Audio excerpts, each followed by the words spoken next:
प्यारे बच्चों, आज हम कक्षा षष्ठी की संस्कृत की पाठ्य पुस्तक रुचिरा प्रथमो भाग का द्वादश पाठ है यानी 12वां पाठ पढ़ने जा रहे हैं, जिसका नाम है 10वें तुम असि यानी 10वें तुम हो। इस पाठ में बहुत ही रोचक कहानी है, तो चलिए कहानी पढ़ना शुरू करते हैं।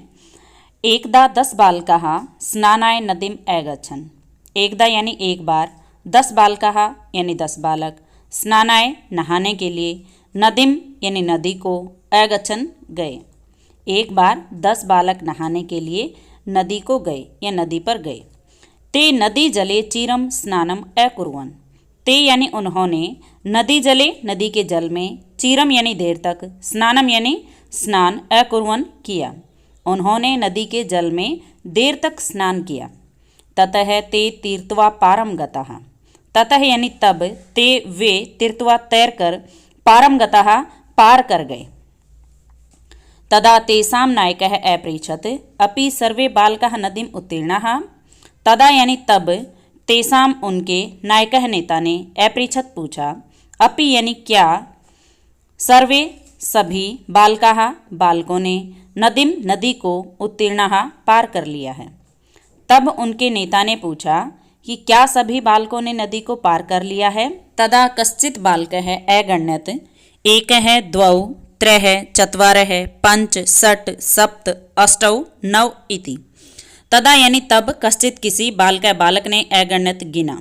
एकः यानी एक, द्वौ दो, त्रयः तीन, चत्वारः यानी 4, पंच यानी 5, षट् यानी 6, सप्त यानी 7, अष्टौ यानी 8, नौ यानी 9 इति यानी इस तरह से।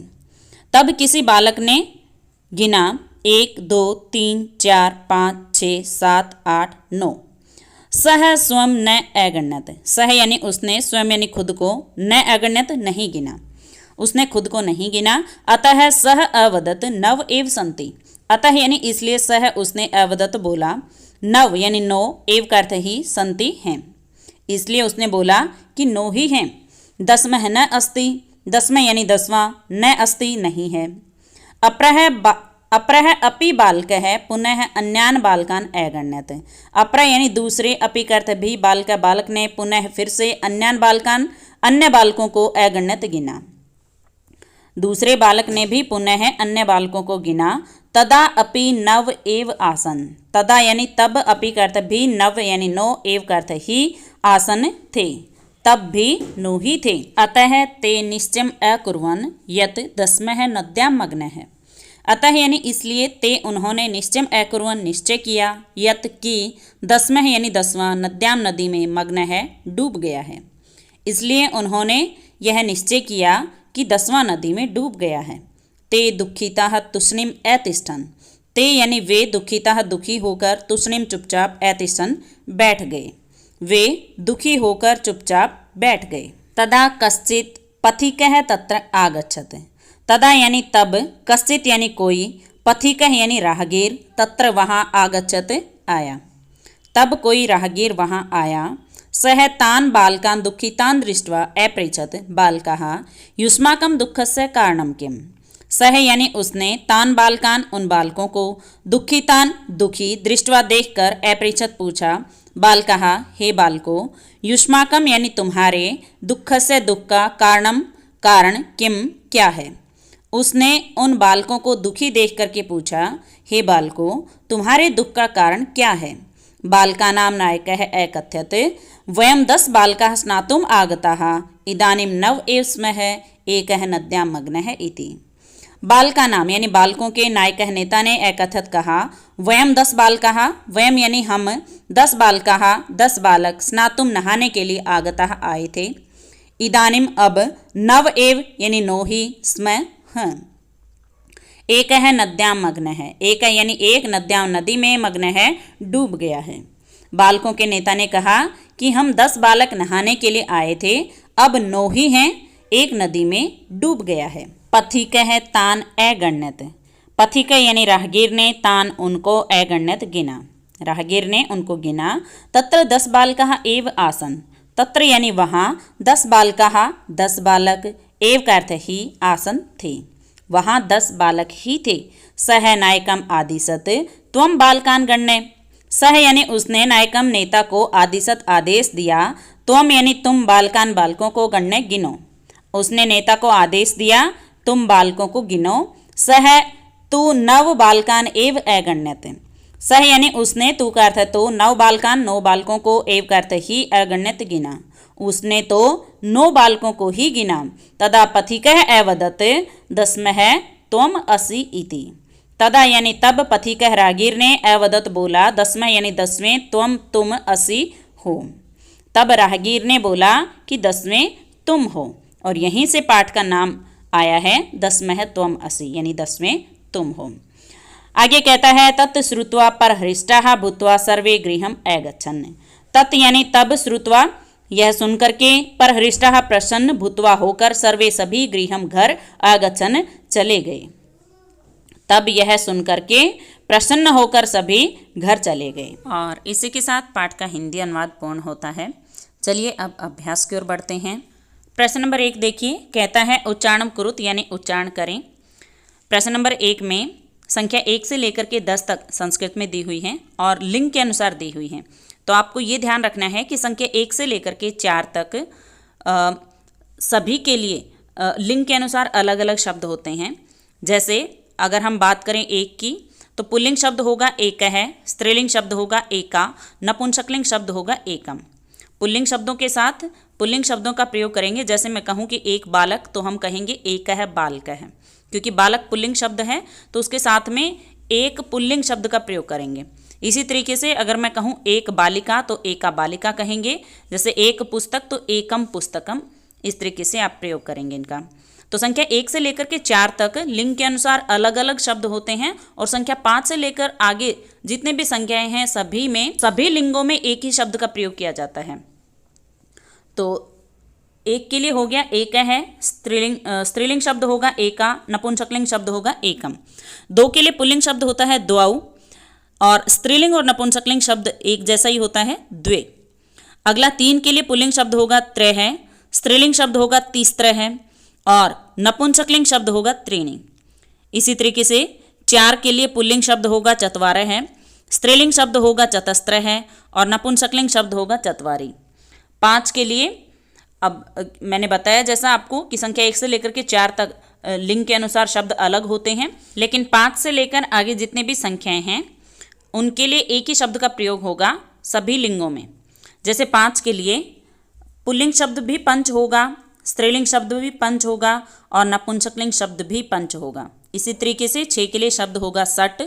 पुल्लिंग, स्त्रीलिंग और नपुंसकलिंग तीनों शब्दों में, तीनों लिंगों में सट शब्द ही रहेगा। अगला है 7, तो 7 के लिए सभी लिंगों में सप्त होता है शब्द। अगला है 8, 8 के लिए सभी लिंगों में अष्ट शब्द होगा।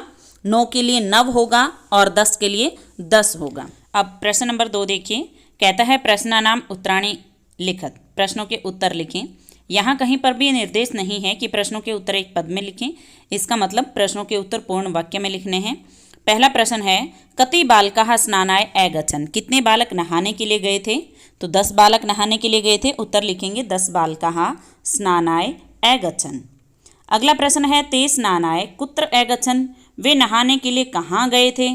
तो वे नहाने के लिए नदी पर गए थे। उत्तर लिखेंगे ते स्नानाय नदीम अगच्छन्। अगला प्रश्न है ते कम निश्चयम् अकुर्वन्। उन्होंने क्या निश्चय किया? तो उन्होंने निश्चय किया था कि 10वां नदी में डूब गया है। तो उत्तर लिखेंगे ते निश्चयम् अकुर्वन् यत् 10मः नद्यां मग्नः।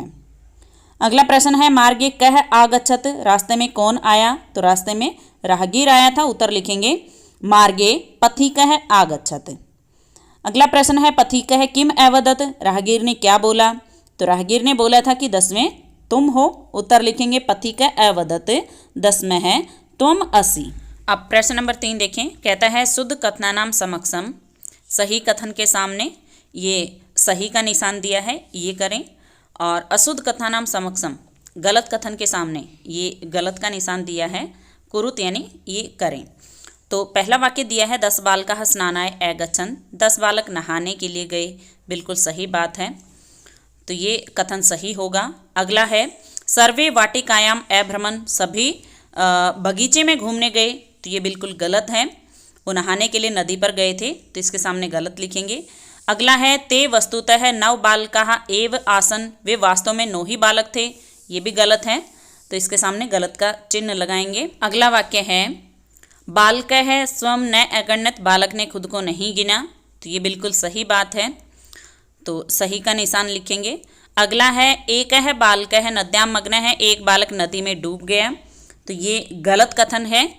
अगला वाक्य है ते सुखिताः तुष्णीम ऐतिष्ठन्, वे सुखपूर्वक चुपचाप बैठ गए, तो ये भी गलत है। हमने पढ़ा था कि वे दुखी होकर के चुपचाप बैठ गए थे, तो गलत है, इसके सामने गलत का चिन्ह लिखेंगे। अगला है कोपि पथिकः न आगच्छत्, कोई भी राहगीर नहीं आया, ये भी गलत है। अगला वाक्य है नायकः अवदत् दस्मः त्वम् असि इति, नेता ने कहा कि 10वें तुम हो, तो ये भी गलत है, ये बात नेता ने नहीं कही थी बल्कि राहगीर ने कही थी, तो गलत है ये। अगला है ते सर्वे परहृष्टाः भूत्वा गृहम् अगच्छन्, वे सभी खुश होकर के घर चले गए, तो ये बिल्कुल सही कथन है, इसके सामने सही का चिन्ह लगाएंगे। अगला प्रश्न नंबर 4 है मंजूषातः शब्दान चित्वा रिक्त स्थानानि पूरयेत्, मंजूषा से शब्दों को चुन करके रिक्त स्थानों को पूरा करें। तो मंजूषा में दिए गए शब्दों का अर्थ समझ लें पहले। पहला शब्द है गणित्वा यानी गिनकर, श्रुत्वा सुनकर, दृष्टवा देखकर, कृत्वा करके, गृहीत्वा यानी लेकर, तीर्थवा तैरकर। पहला वाक्य है ते बालकाः डैश नद्याः उत्तीर्णाः, यानी वे बालक, तो यहाँ पर रिक्त स्थान में आ जाएगा तीर्थवा यानी तैरकर, नद्या उत्तीर्णाः नदी को पार कर गए। अगला है पथिकः बालकान् दुखितान् डैश अपृच्छत्, तो यहाँ पर आ जाएगा दृष्ट्वा यानी राहगीर ने बालकों को दुखी देखकर पूछा। अगला है पुस्तकानि डैश विद्यालयं गच्छ, तो यहाँ पर आएगा गृहीत्वा यानी पुस्तकें लेकर विद्यालय जाओ। अगला वाक्य है पथिकस्य वचनं डैश सर्वे परमुदिताः गृहम् अगच्छन्, तो यहाँ रिक्त स्थान में आएगा श्रुत्वा यानी राहगीर की बातें सुनकर सभी प्रसन्न होकर घर चले गए। अगला है पथिकः बालकान् डैश अकथयत् दस्मः त्वम् असि, तो यहाँ पर आ जाएगा गणित्वा यानी राहगीर ने बालकों को गिन करके कहा कि 10वें तुम हो।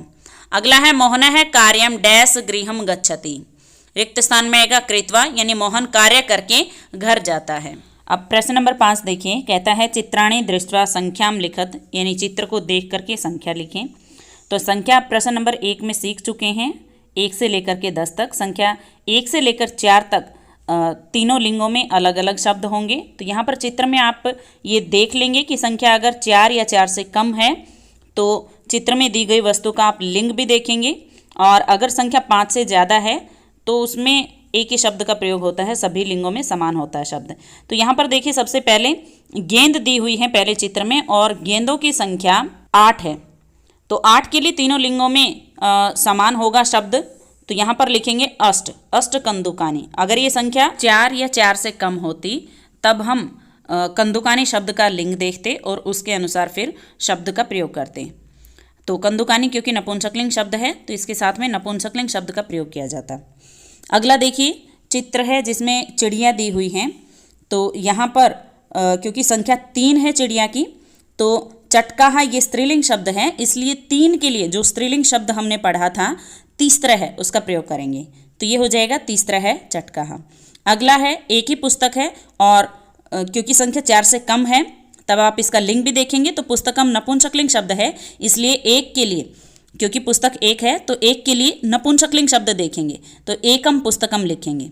अगला है डैश मयूरव, और 2 मोर दिए हैं चित्र में, तो संख्या क्योंकि 4 से कम है 2 है, और तो हमें ये भी देखना पड़ेगा कि मयूरव जो शब्द है वो लिंग के आधार पर कैसा शब्द है, तो ये पुल्लिंग शब्द है, इसलिए यहाँ पर 2 के लिए जो पुल्लिंग शब्द होता है द्वौ उसका प्रयोग करेंगे। अब अगला चित्र देखिए, इसमें 2 बालिकाएं हैं, तो संख्या क्योंकि 4 से कम है तब हम इसका लिंग भी देखेंगे, तो बालिका स्त्रीलिंग शब्द होता है, तो 2 के लिए क्योंकि बालिकाएं 2 हैं तो 2 के लिए स्त्रीलिंग शब्द होता है द्वे, तो यहाँ पर रिक्त स्थान में द्वे बालिके ऐसे लिखेंगे।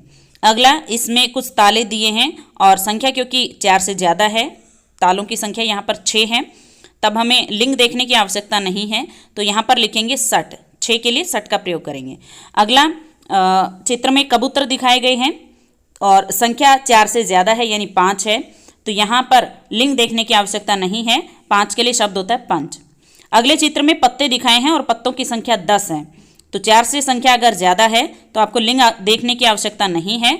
10 के लिए शब्द होता है 10, तो यहाँ पर आ जाएगा 10 पत्राणि। और इसी के साथ पाठ का अभ्यास पूर्ण होता है। अगर किसी विद्यार्थी को पाठ से संबंधित कोई डाउट है तो कृपया कमेंट बॉक्स में लिख करके अपना डाउट अवश्य पूछें। वीडियो पसंद आए तो वीडियो को लाइक करें, शेयर करें और चैनल को सब्सक्राइब करना बिल्कुल ना भूलें। वीडियो देखने के लिए आप सभी का बहुत बहुत धन्यवाद।